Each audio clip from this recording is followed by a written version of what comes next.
Bonjour madame. Aujourd'hui pour la fermeture de classe. Ici vous avez le lien, je sais pas si j'ai déjà signé. N'hésitez pas à en parler à votre entourage.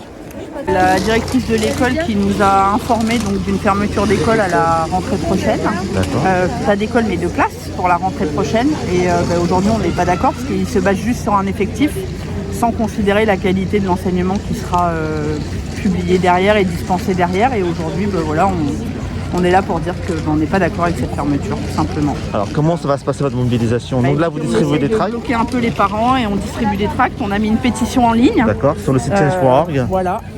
Et on espère que la pétition, on a déjà à peu près presque 500 signatures. Donc on espère en avoir plus et faire valoir notre voix auprès de l'inspection académique. Vous-même, vous avez peut-être des enfants dans cette école? Tout à fait, j'ai 2 enfants dans l'école. Un en CM2 et un en moyenne section.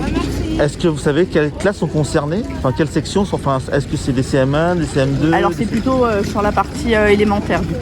D'accord, donc c'est plutôt des CE1, donc vos enfants pourraient être concernés par cette fermeture? Après oui. On commence à fermer une classe aujourd'hui, puis après on prend l'habitude de fermer les classes. On a peur pour l'avenir du village aussi, pour pas que ça atteigne le village. D'accord, voilà. Très bien. Votre enfant, vous avez des enfants? Oui, j'en ai 2 enfants. J'en ai un au CM2, qui va partir au collège l'année prochaine, et j'ai une petite fille qui est en maternelle pour l'instant. Donc il pourrait être concerné par cette fermeture des classes? Voilà, il pourrait être concerné par cette fermeture des classes pour les années prochaines. D'accord. On aimerait bien nous faire entendre à l'inspection académique et à Madame l'inspectrice, comme quoi que cette classe est intéressante et qu'il faut qu'elle la garde. En plus, ça permet à une professeure, à une maîtresse de ne pas partir. Ça fait perdre un emploi.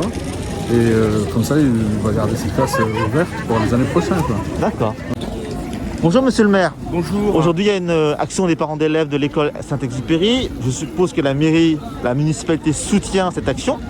Absolument, la municipalité soutient cette action parce que il y a effectivement deux problèmes pour cette fermeture de classe qui est annoncée. Le premier, c'est que on est en zone C du PEB, du plan d'exposition au bruit, et de ce fait on n'a pas de desserrement possible pour avoir un apport de population nécessaire à alimenter cette école.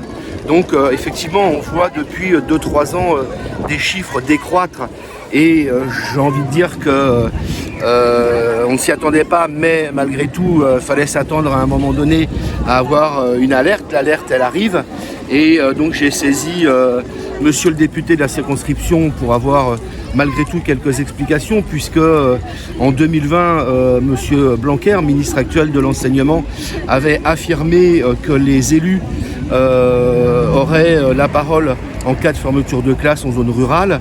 Il me semble que le Mesnil-Amelot encore est en zone rurale et je n'ai pas du tout été abordé par les services de monsieur le ministre quant à cette fermeture annoncée de classe. C'est bien regrettable. D'un autre côté, on se bat effectivement avec la communauté d'agglomération pour avoir un desserrement du PEB pour pouvoir essayer d'avoir un minimum d'apport de population nouvelle pour faire vivre et alimenter cette école. C'est une porte enfoncée, mais un village sans enfants est un village qui se meurt. Hein. Vous fermez une classe, 2 classes, l'école, la boulangerie, et puis il se passe ce qui se passe dans beaucoup de petits villages ruraux autour du Mesnil-Amelot. Donc on est élu pour se battre contre cela et je fais savoir que je vais continuer à me battre de façon beaucoup plus sérieuse pour sauver cette école et nos commerces. Contre une fermeture de classe l'année prochaine, s'il vous plaît.